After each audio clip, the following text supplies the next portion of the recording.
Okay, continuing our discussion about the evils of Tarquinius Superbus.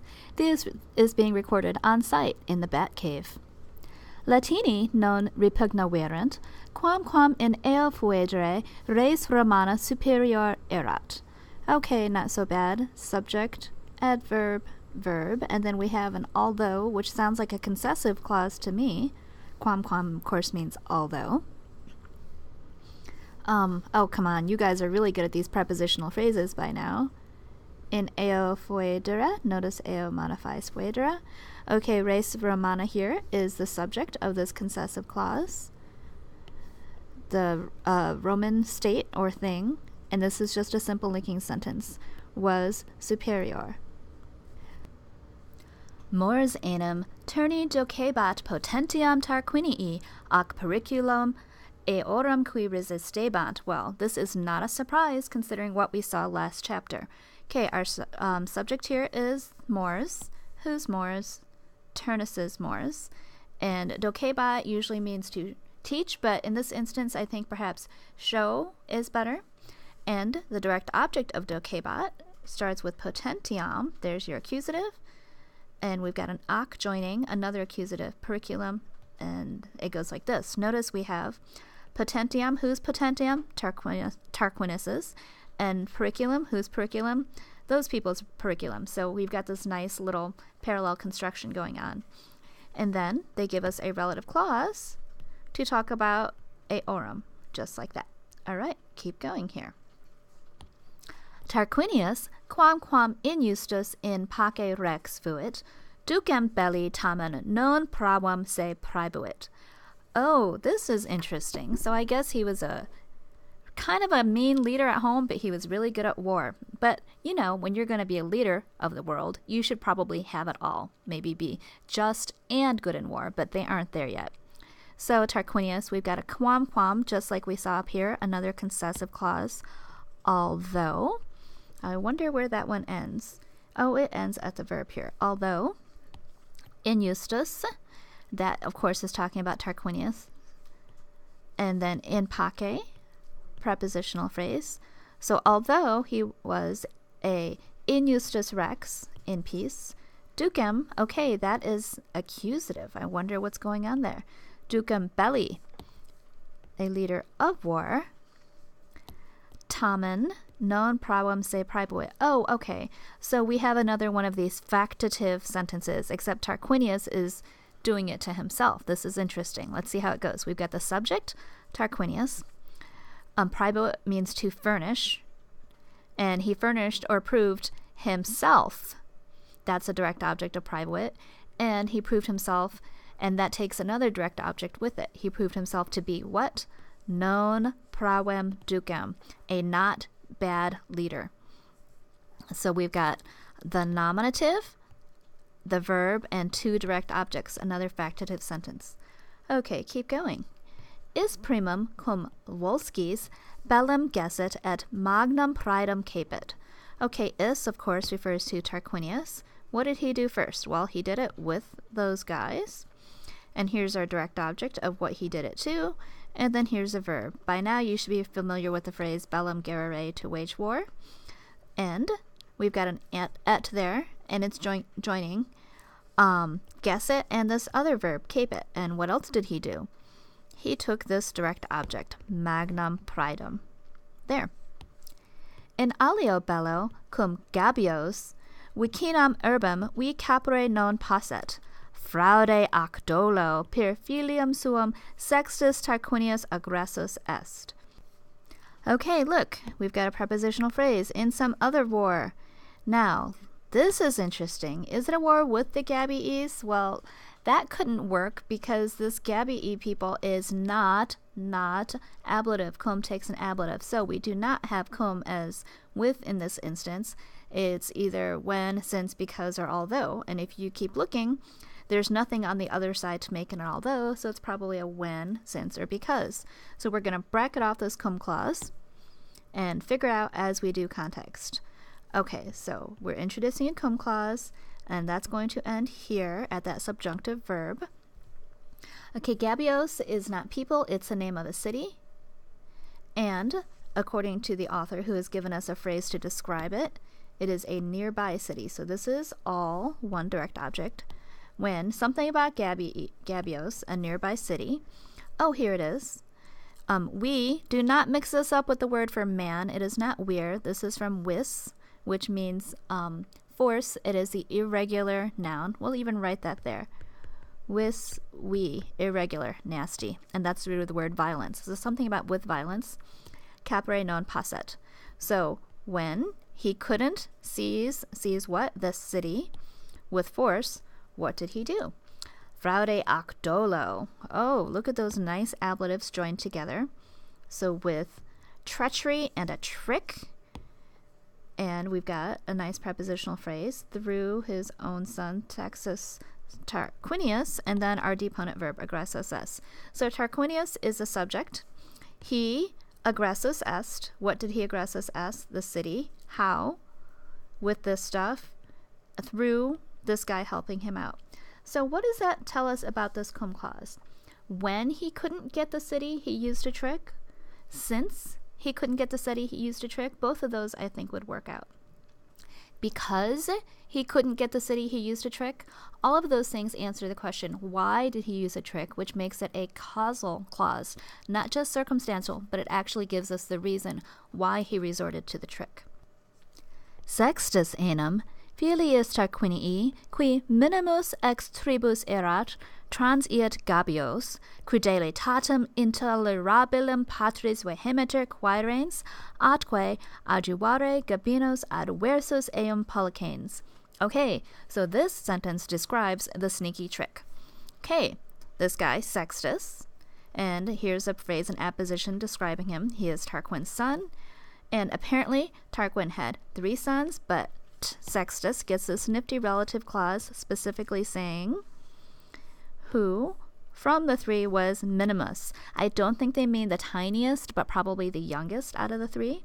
So what did he do after this relative clause? He went to Gabios. Do not mix up Gabios, the city, with Gabinos, the people of the city. So Gabios is the city, and Gabinos, with that N, is the people. So he went there, and then we've got this direct object. The intolerable cruelty. Whose intolerable cruelty? Of his daddy. So there's a genitive there. Vehemeter quaerens. Oh, so that explains why the intolerable cruelty is accusative, because our nominative singular participle, which of course goes back to Sextus, complaining about all this stuff, because teenagers do that sometimes. He went over to the Gabios. And then we have an and. And what else was Sextus doing? He was doing this other participle here, policanes. So he was complaining and promising. And that's a word that takes an infinitive. He was promising to help. And here's the direct object. He was promising to help the Gabinos adversus eum, prepositional phrase, against his dad. So I think Sextus is maximizing the fact that Romans are always fighting within their families, and he's going to Gabii to tell them, oh yes, I want to fight against my dad too. So one more time, Sextus, the son of Tarquin, relative clause describing him. This is the main verb, transiit, right there. And he has these 2 participles, one, quaerens, crudelitatem, complaining about the cruelty, and promising to help them. Benigne a Gabinis exceptus in consilia publica adhibetur, et denique dux legitur. Okay, let's start off with an adverb. Oh, how nice, nicely, kindly. Prepositional phrase here. And not a surprise, we've got something passive, a passive participle, which makes sense because a or ab always introduces the idea of a passive. So, having been something kindly by the Gabinis, oh, well, that makes sense, having been received. And this, of course, is nominative singular, talking about Sextus. Prepositional phrase. And then there's the verb there. And then, what else happens? Sextus is chosen as leader, which I guess kind of makes sense. Maybe they figured he had some sort of intelligence about his former kingdom. It didn't occur to them that maybe he was being sneaky and treacherous, because they're so nice, as it says by Benigne. Praelia parva inter Romam gabiosque facta sunt, quibus Gabini superiores erant. Okay, praelia parva. Well, that's neuter because it ends in that A. So is it the subject or the direct object? We don't know. We have to hold that thought till we get to the verb or something else to find out. Before we get there, we get this nice prepositional phrase between the Romans and the Gabies. Look, praelia, that means battles. So there are some skirmishes. Facta sunt. Ooh, look, a passive verb, two-part verb. Hopefully you recognize that tense because you need to know all your tenses. So that tells us that praelia is the subject because a passive verb is not going to take a direct object. So little battles happened, were made. Okay, and then we've got a nice relative clause describing something plural, and the only thing plural we really want to describe are those battles, in which subject is Gabini. Oh, and this is a linking sentence. Gabini erant superiores. So things seem to be going well for them, and we're going to bracket off our relative clause here. Sextus Tarquinium dono deorum sibi misum esse ducum quae dederent. Okay, notice Sextus Tarquinius is at the beginning of the sentence, but he's got a um, so he looks like a direct object. Dono deorum. Oh, I see what they're doing here. Dono, that's dative, and this genitive is describing that. Sibi is also dative, so we have a double dative construction. We'll get there about what that means in a second. Misum esse ducem. Well, what's with all these accusatives? Oh, because we have an indirect statement. Created errant, they believed, they thought. That's a knowing verb, so that introduces an accusative infinitive construction. So our infinitive is here, was sent, ducem, as a leader. So we're going to bracket this off. This is an indirect statement with a double dative in it. So how does this double dative thing work? Well, it usually works when you have a subject, a form of est, and dative 1 and dative 2. So you would say the subject is for a dative to a dative. So in this instance, our subject is Sextus est dono sibi. So they thought that Sextus is for a gift to them. In other words, Sextus is a gift to them, and instead of making it nominative, they use two datives just to toy with you. So in this instance, since our double dative is inside an indirect statement, Sextus is accusative instead of the normal nominative. So again, you have the subject is for a dative to another dative. Sextus is for a gift or just a gift to them. Inde Sextus unum ex suis Romam misit, qui mandata patris peterit. Okay, now we're switching back to Sextus being the subject. And look, we've got a direct object right away. One from his. That means like probably one of his slaves or something. One of his guys, one from his. Oh, and he sent him to Rome. There's that nifty locative again. And then we've got a relative clause with this qui. Probably talking about the one guy since it's singular and masculine. Qui mandata, okay, mandata of course is a direct object, and patris, whose orders? Daddy's orders. But look at peteret. Why is that subjunctive? Oh, because you have here a relative clause of purpose. We're talking about why Sextus sent the slave. Sent the slave to Rome. He sent one slave to Rome to figure out or to seek. So they could have used ut, but instead they used qui plus a subjunctive verb. Rex nihil voce respondit, sed tamquam rem deliberans in hortum aedam transiet, sequente nuntio filii. Ibi in ambulans tacitus summa paparverum capita baculo dejecit. All right, this is a little creepy. Let's see. What does this king reply? Well, apparently nothing. There's your direct object, ablative, with his voice. He responded nothing with his voice. But, tamquam, as if, rem, direct object of deliberans, because we have a participle here modifying the king.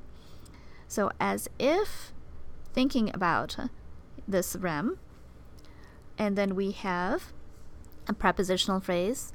In the palace garden, Transiate is still the king. So he didn't say anything, but as if thinking, he went into the garden.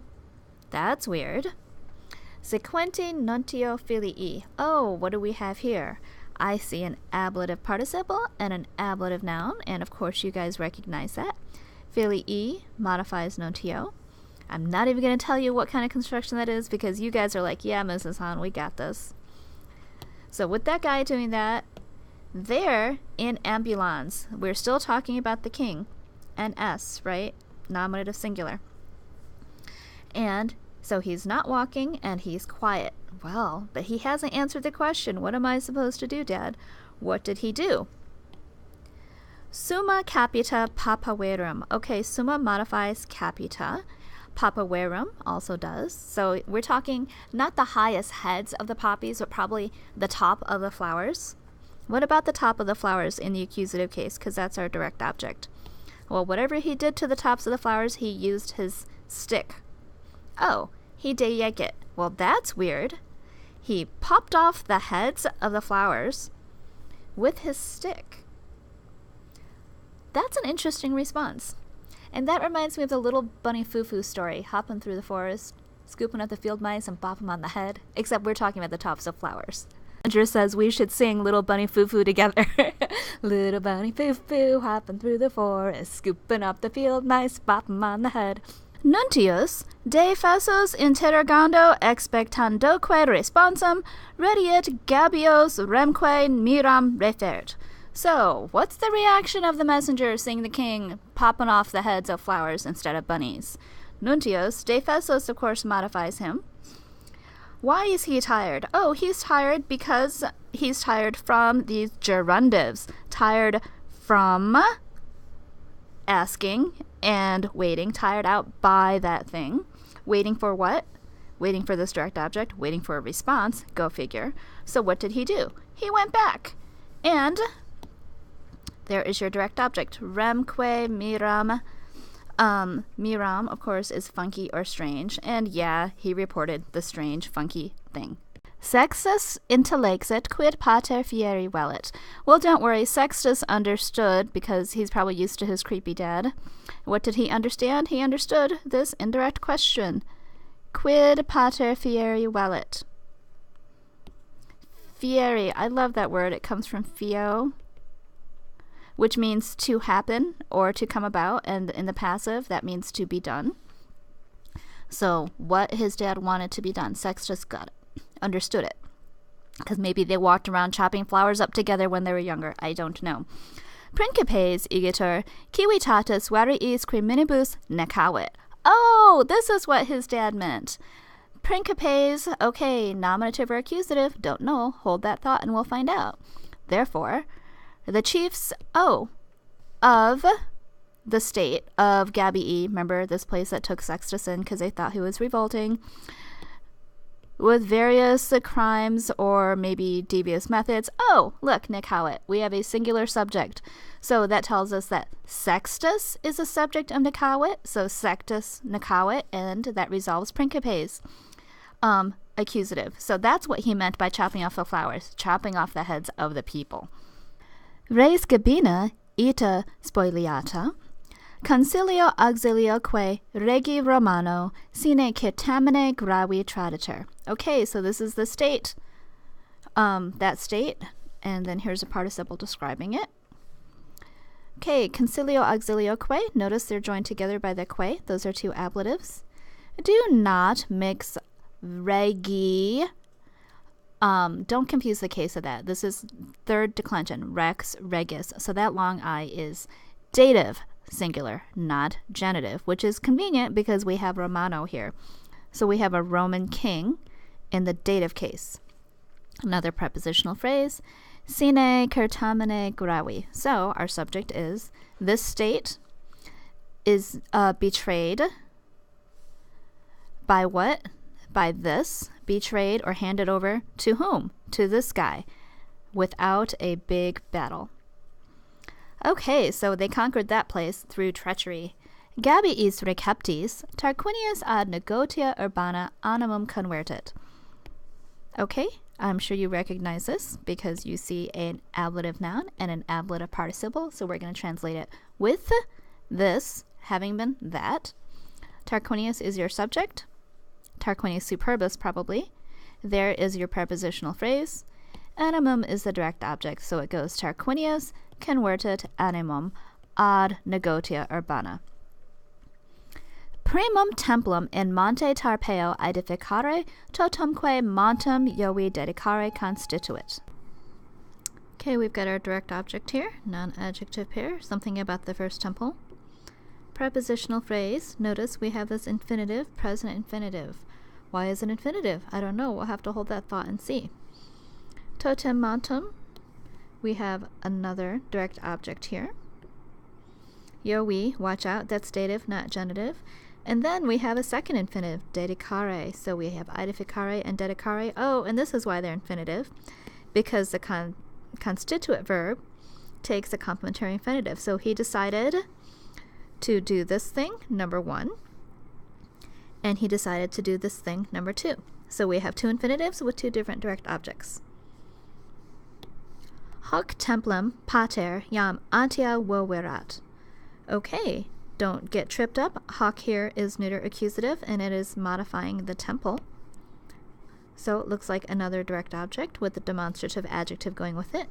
Pater is the subject. Oh, caecilius as pater. That's so stage 1. Boring adverbs, and then voverat is your main verb. So the father had done this to this a while ago. Ad hoc opus fabris Etruscis et operariis ex plebe Romana usus est. Okay, ad, preposition, where does it end? Hoc opus, another accusative there. Notice one more time we have hoc acting as a demonstrative adjective modifying a neuter noun. Okay, and then we have these two phrases, fabris Etruscis and operariis. They're joined by the et. And, oh, what case are those? Well, either ablative or dative. Have to hold our thought and see. Notice these operariis come from the Roman plebs, prepositional phrase here. Oh, and then here's our main verb, usus est. And that helps to resolve what case these guys are. And that's because usus comes from utor, one of our filthy 5 verbs, that takes an ablative object. So these guys, the Etruscan craftsmen, and operariis, laborers, they are the ablative object from usus est. So the subject is probably Sextus. Sextus used these guys, and these guys came from here. And what did he use them for? Ad hoc opus. Plebs etiam ad alia opera traducta foros in circo fecit, cloacamque maximum sub terram agit, quam etiam nunc videmus. Okay, so the plebs, that's our new subject, the Roman plebs. That means the poor people, or the normal people who aren't the patres, the patricians. What about them? Adverb, ad alia opera traducta. Okay, so this is prepositional phrase here. Notice opera is neuter plural, as opposed to opus up there, neuter singular. Traducta goes with the plebs. They were enlisted to do something, probably for this thing here. So what did they do when they were enlisted to do that? Foros, we have your direct object here. Prepositional phrase, where did they do it? In the circo. Oh, and here's your verb. So the plebs, the plebeian group of people, notice it's singular, a collective noun. The plebeian party, the plebeian folks, they made these things. Where?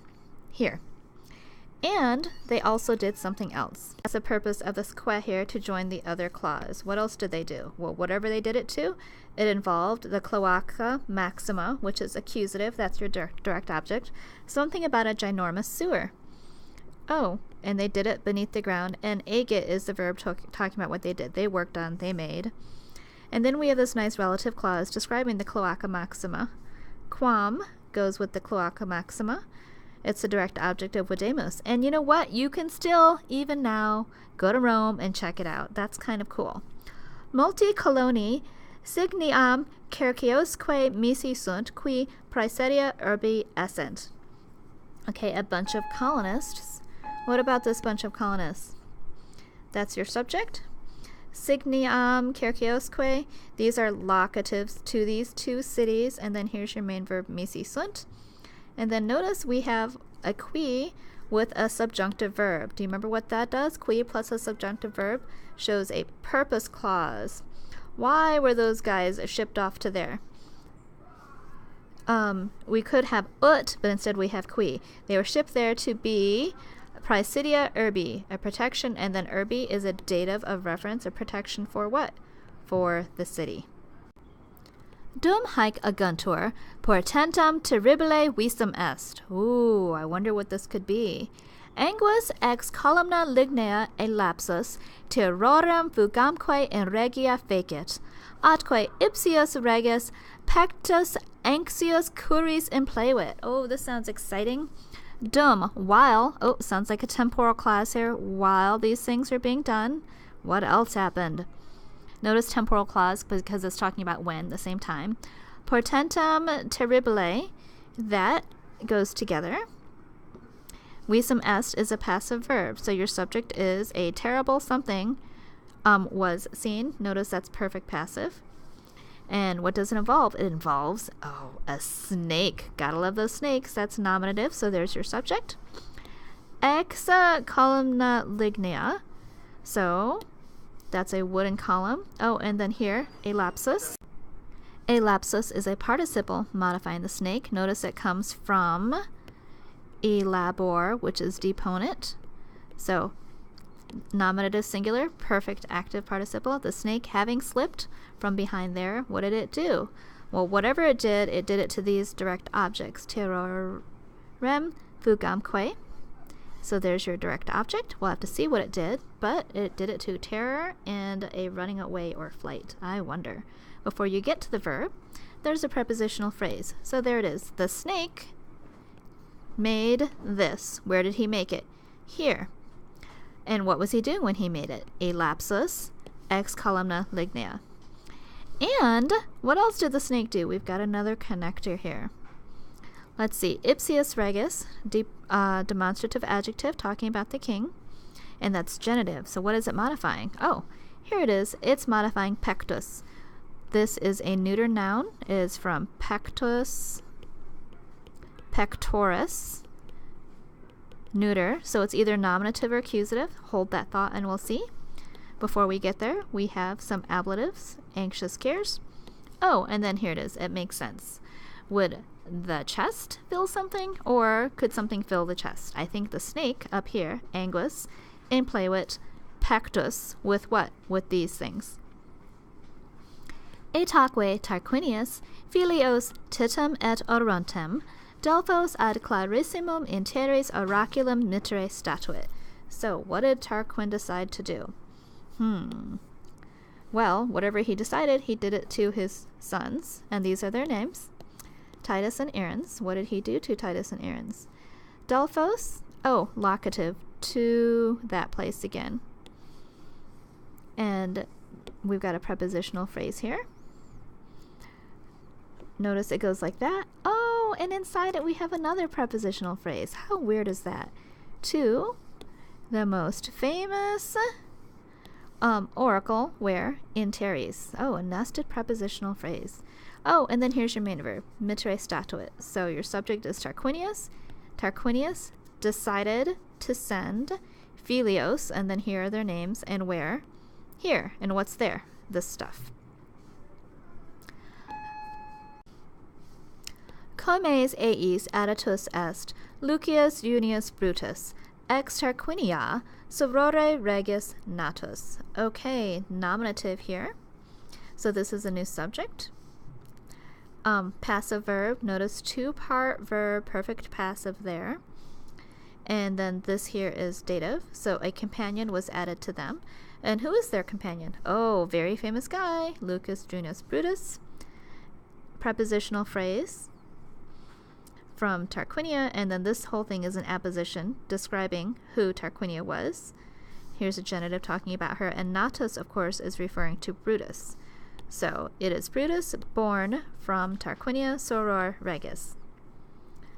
cognomen eius hoc modo paratum erat.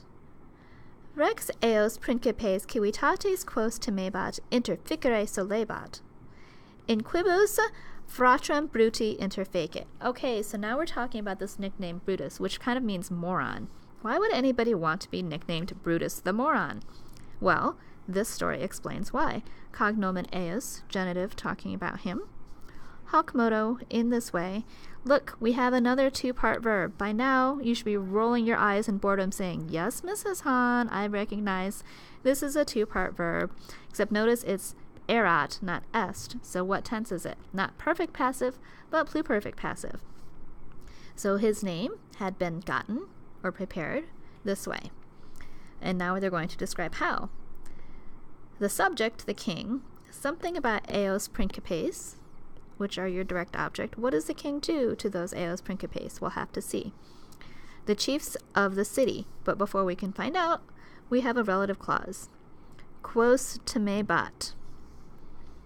So the king was doing something to the chiefs of the city whom he was fearing. Well, what did he do? Oh, that's what he did.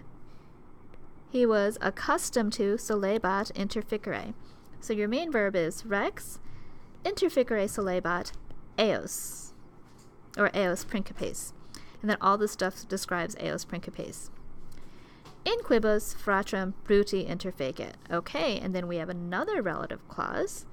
In quibus fratrem, or in quibus, that's your prepositional phrase there, and it's probably referring to those guys there, among whom, in this group, the subject here is the king, interfecit, and who did he kill? Fratrem bruti.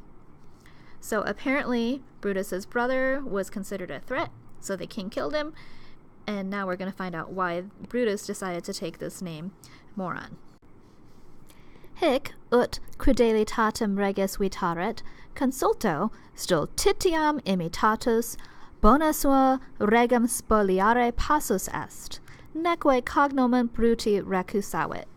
So hic is referring to some other subject, probably Brutus. Oh, and then we have ut plus a subjunctive. Looks like a purpose clause. The subject of it is still Brutus, in order to, so that he could vitaret, the direct object, the cruelty of the king. Consulto, this is being used as an adverb, by design, by plan. What did he do on purpose? Oh, well, imitatus is a participle modifying Brutus, having imitated stultitiam. So there's a participial clause there, having pretended, or feigned, or pretended to be a moron. Bona sua, okay, that goes together. And actually what we have here is an accusative infinitive construction. He allowed, passus est, deponent verb there, so it is perfect active, not perfect passive. He allowed the king to do this to his stuff. And neither, something else Brutus did in order to avoid looking like a threat to the king, and nor did he recusavit. And then the direct object of that is cognomen, and nor did he refuse the nickname of Brutus. Istum igitur ab Tarquiniis ductus est Delphos, ludibrium verius quam comes. So is going back to Brutus. Okay, boring connectors, but we do have this prepositional phrase by the Tarquins. Notice that's plural Tarquins. And then we have our passive verb. Guys, hopefully you recognize that now. Two-part word plus some form of sum in the present, perfect passive. So he was led by the Tarquins. Locative, where was he led? To this place. Now this is more interesting. Verios is comparative, so more truly as a joke, ludibrium, than as a companion. So they brought him along probably to make fun of him. Tulit tamen donum Apolloni aureum baculum inclusum in baculo corneo, tamquam effigium in genii sui. Okay, so now we're starting to see he's crazy, but not exactly crazy. Tulit, hopefully you recognize that from fere tuli, which means to bring. However, he brought, what did he bring?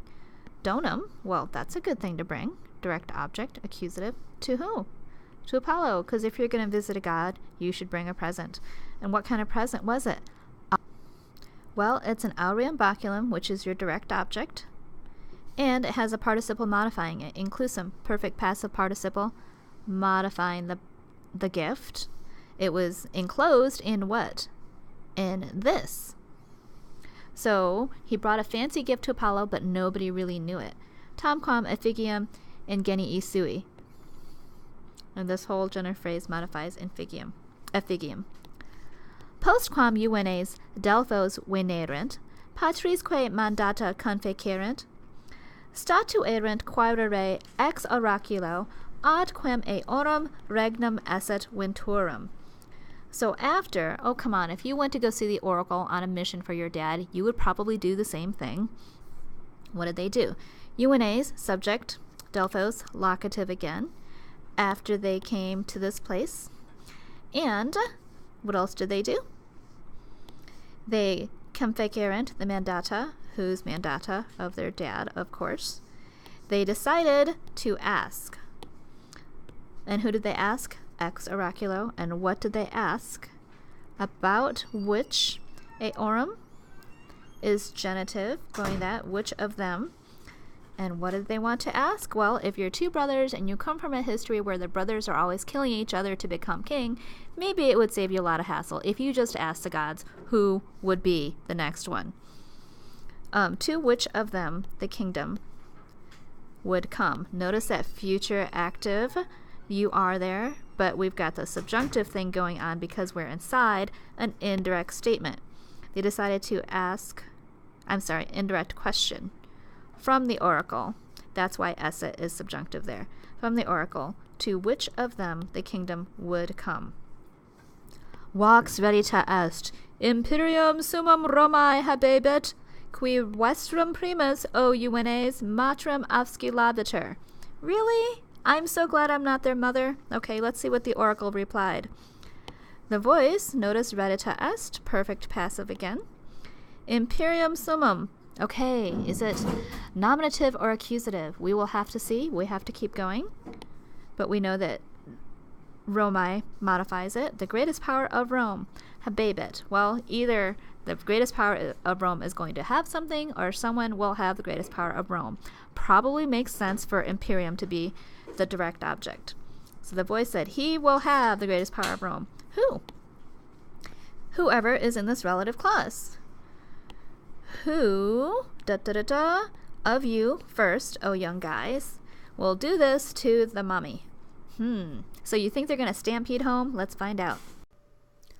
Tarquinii, brutum contemnentes, ipsi inter se jus matris asculandi Romae sorti permittent. Okay, so we've got the subject, the Tarquin guys, and what were they doing? They were feeling this way about Brutus. Notice you've got an NT, present active participle. So the Tarquins, ipsi, is intensifying it. The Tarquins themselves, inter se. What did they do between themselves? Did they have a big fight? No, they decided to do something slightly more civilized. They permittent. They make like an oath. So they make a promise to each other, and this modifies the promise, an oath of kissing the mommy. So they're, instead of fighting about it and killing each other like they normally do, they permit to lot. Maybe they draw straws or something to see who can be the first one to kiss their mommy at Rome in the locative.